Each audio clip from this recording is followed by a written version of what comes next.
Start. उपसभा अध्यक्ष जी, मैं शुरू में यह निवेदन कर देना चाहता हूं कि राष्ट्रपति पद और राष्ट्रपति के लिए मेरे दिल में बड़ा आदर है, इसमें किसी को संदेह नहीं होना चाहिए। लेकिन जब मैंने इस भाषण को पढ़ा है तो मुझे घोर निराशा हुई है और मुझे याद आता है कि इस तरह का भाषण आज तक इस सदन में पेश नहीं किया गया। यह उम्मीद नहीं थी हमको कि राष्ट्रपति के भाषण में हम इस तरह की बात करेंगे। राष्ट्रपति के भाषण में यह उम्मीद की जाती है और देश चाहता है कि देश के सामने जो मौलिक प्रश्न है आगे आने वाले वर्ष में उनको कैसे हल किया जाएगा, इसकी कुछ रूपरेखा मिलेगी। इस बात का कोई संकेत इसमें नहीं है। कौन से ऐसे प्रश्न है? आज देश का सबसे मौलिक प्रश्न है यहाँ की गरीबी मिटाने का। क्या सरकारी पार्टी के लोग इसको नकार सकते हैं कि यह प्रश्न नहीं है? सरकारी पक्ष से जो जवाब आएगा तो वह उसमें बताएंगे, लेकिन इसमें तो कोशिश यह हुई है कि किस तरह से गरीबी और बढ़े। यहाँ इसके जरिए उल्टी गंगा बहाई जा रही है। यह चीज़ है जो मैं पहले कहने जा रहा हूँ कि इस सदन से और यहाँ से देश उम्मीद करता था कि जो पार्टी पावर में है और जिसको देश की जनता ने चुनकर भेजा है और उसने भेजा है, तभी आप वहाँ कुछ न कुछ करेंगे देश की गरीबी मिटाने के लिए। लेकिन आप कुछ करिए तो मैं पहला आदमी होऊंगा जो आपका साथ देगा, लेकिन आप कुछ भी नहीं कर सकते हैं। यह मैं जानता हूँ कहाँ आपकी ताकत है और कहाँ आपका कलेजा कांपता है। इसकी गहराई में मैं नहीं जाना चाहता, लेकिन मैं उसे जानता हूँ।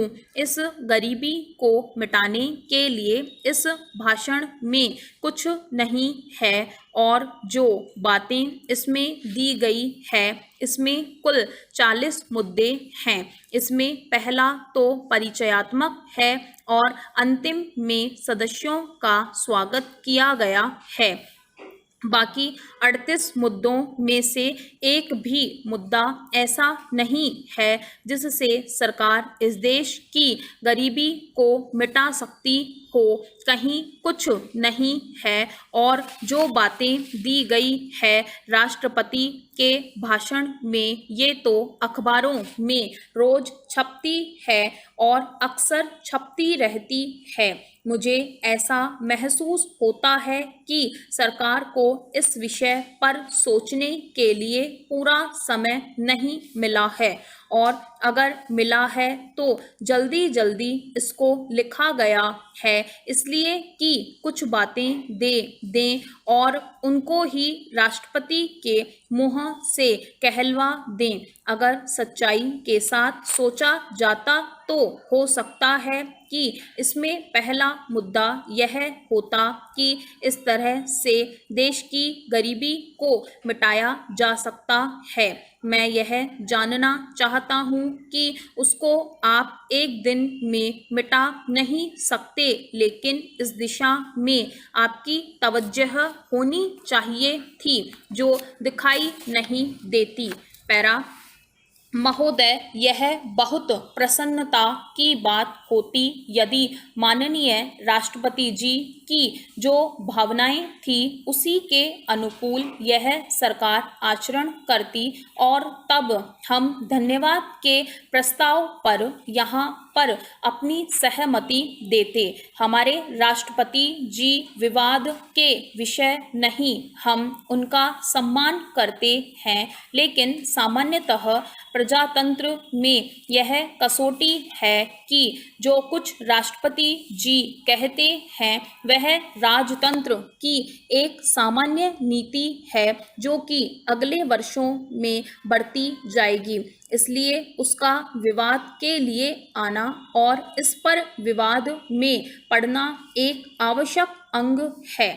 आज धन्यवाद का प्रस्ताव प्रस्तुत करने के लिए जब हमारे मित्र पार्थ सारथी जी खड़े हुए तो ऐसा लगता था कि अच्छे वक्ता, योग्य वक्ता होते हुए भी उनके पास बोलने के लिए कोई पदार्थ नहीं था, उनके पास बोलने के लिए कोई मसाला नहीं था और इसलिए वह दबी आवाज में बोल रहे थे। हमारे कांग्रेसी मित्रों को याद होगा कि एक बार सुभाष चंद्र जी ने और गांधी जी में टक्कर हुई, विचारधारा में टक्कर हुई और त्रिपुरा कांग्रेस में जब सुभाष बाबू ने एक प्रस्ताव रखा था तब उस प्रस्ताव के विषय में बोलते हुए श्री जवाहरलाल नेहरू और खान अब्दुल गफ्फार खान ने यह बताया था कि पूरा प्रस्ताव पढ़ने के बाद मैं इस परिणाम पर पहुंचा हूं कि इस प्रस्ताव में कुछ भी नहीं है, केवल शब्द है, शब्द है, शब्द है। और इसी तरह से आज 30 वर्ष के पश्चात इस अभिभाषण को पढ़ने के बाद मालूम होता है कि केवल शब्द है और इसके अतिरिक्त कुछ नहीं है। बहुत से मित्रों ने प्रांतों की बात की और बहुत से मित्रों ने शांति के मसीहा बनकर संसार को सीख दी और शुभकामनाएं दी। न तो हम शांति के मसीहा हैं और न हम प्रांतीयतावादी हैं। जो हमारे देश में घटनाएं घट रही है उन घटनाओं के सामने हम कितनी प्रगति कर रहे हैं इस पर हम विचार करते हैं। यह बात सही है कि हम यह कल्पना नहीं कर सकते कि चाहे कोई भी राज कितना ही अच्छा क्यों न हो उसमें कुछ खराबी न हो।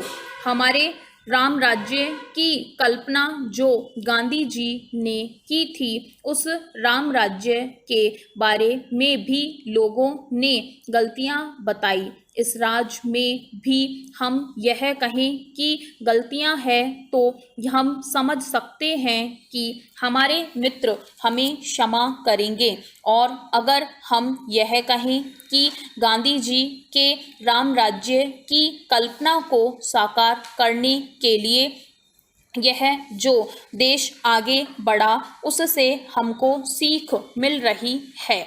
पैरा हमारे देश में दो सामान्य बातें हैं, एक तो देश को आंतरिक स्थिति से और दूसरी देश की जो बाह्य स्थिति है उससे हम दोनों दिशाओं में बुरी तरह से असफल हुए हैं। हमारे देश का बाहर जितना सम्मान था उसके बारे में हमारे जो नए मित्र आए होंगे उनके सामने हमें तथ्य प्रस्तुत करने की आवश्यकता नहीं है, लेकिन 1946 में आधा संसार हमें अपना नेता मानने के लिए तैयार था।